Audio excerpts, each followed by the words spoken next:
Hello everyone, welcome back to my channel Delicious Recipe. Chinese আইটেমের মধ্যে soup এমন একটা পপুলার আইটেম যেটা রেস্টুরেন্ট গেলে না খেলেই নয়। সব ধরনের পপুলার স্যুপের মধ্যে থাই স্যুপের টেস্টটাই বেস্ট মনে হয় আমার কাছে। আর এটা তৈরি করা এত বেশি ইজি যেটা রেস্টুরেন্টে অনেক বেশি দামে খেতে হয়। হুবহু রেস্টুরেন্টের মতো থাই স্যুপ যদি ঘরে 10 মিনিটে তৈরি করা যায় তাহলে রেস্টুরেন্টে যাওয়ার কি দরকার। এতক্ষণে নিশ্চয়ই বুঝে গেছেন আজকের আয়োজন ফ্লেভারে ভরপুর চিকেন থাই স্যুপ দিয়ে। থাই স্যুপ তৈরি করার জন্য আমি প্রথমে 2টা ডিম নিয়েছি। ডিমের সাদা অংশ নেওয়া যাবে না, শুধু কুসুমটাই নিতে হবে। আমি স্ট্রেইনারের মাধ্যমে কুসুম আলাদা করেছি, আপনারা আপনাদের সুবিধা মতো আলাদা করে নেবেন। একটা হাঁড়িতে আমি প্রথমে সব ইনগ্রিডিয়েন্টসগুলো নিয়ে নেব।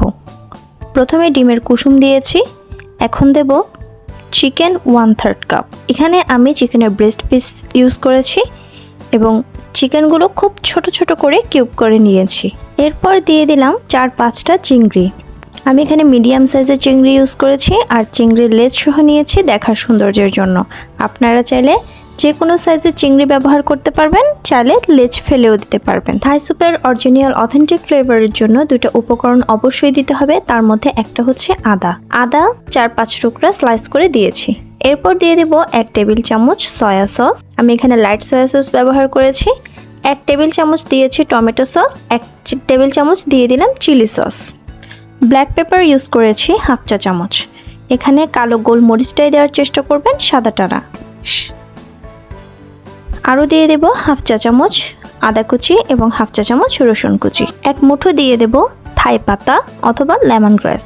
প্রথমেই বলেছিলাম থাই স্যুপের অথেন্টিক স্ট্রং ফ্লেভারের জন্য 2টা উপকরণ অবশ্যই দিতে হবে, একটা হচ্ছে আদা আর একটা হচ্ছে লেমন গ্রাস। এই লেমন গ্রাস না দিলে স্যুপ মজা তো হবে কিন্তু রেস্টুরেন্টের মতো টেস্ট পাবেন না। 4-5টা কাঁচামরিচ দিয়ে দিলাম। এরপর স্যুপটাকে ঘন করার জন্য আমি এখানে কর্নফ্লাওয়ার গুলে নিচ্ছি। 1 কাপ পানিতে আমি এখানে 3 টেবিল চামচ কর্নফ্লাওয়ার মিশিয়ে নেব। কর্নফ্লাওয়ারটা সব মিশ্রণের সাথে মিশিয়ে সামান্য পরিমাণ লবণ আমি এখানে অ্যাড করে দিচ্ছি। এরপর একটা হুইস্ক দিয়ে সবগুলো উপকরণ আমি খুব ভালো করে মিশিয়ে নিচ্ছি। সবগুলো উপকরণ মিশিয়ে নেওয়ার পরে আমি এখানে 1 লিটার পানি অ্যাড করে দেব। রেস্টুরেন্টের মতো পারফেক্ট স্যুপের কালার চাইলে আপনারা এখানে সামান্য পরিমাণ ফুড কালার ব্যবহার করতে পারেন। এখানে আমি ফুড কালারটাই ব্যবহার করেছি, অন্য কোনো কালার ব্যবহার করবেন না। ফুড কালারটা একটু এক্সপেন্সিভ হলেও এটা কিন্তু সেফ। আমি এখানে খুবই সামান্য পরিমাণ অরেঞ্জ কালারটাই ব্যবহার করেছি। এরপর আমি এখানে 1 ফালি লেবু রস দিয়ে দেব।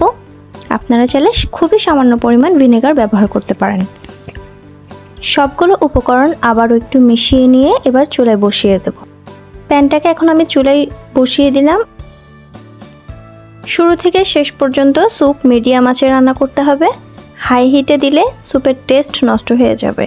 আপনারা যদি স্যুপে ফুড কালার ব্যবহার করতে না চান অথবা না থাকে তাহলে আপনারা ডিম অবশ্যই হাঁসের ডিম ব্যবহার করবেন, তাহলে কালার কিছুটা হলেও সুন্দর হবে।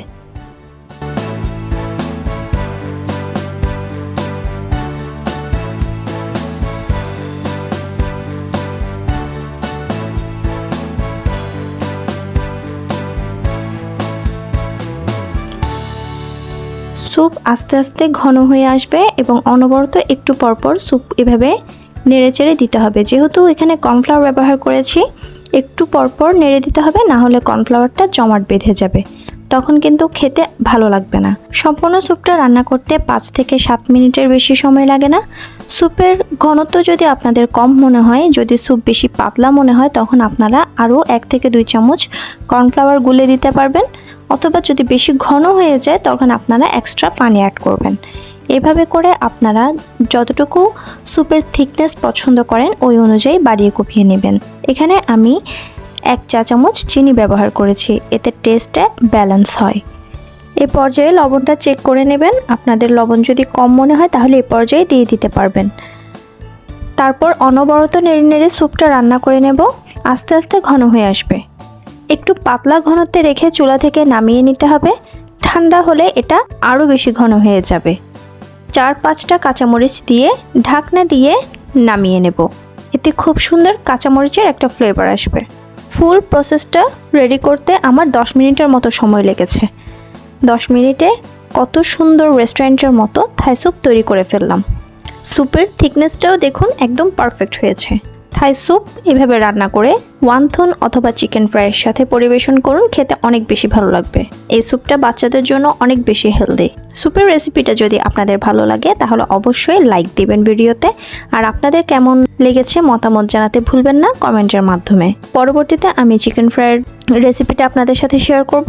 সে পর্যন্ত সবাই ভালো থাকবেন, সুস্থ থাকবেন। আসসালামু আলাইকুম।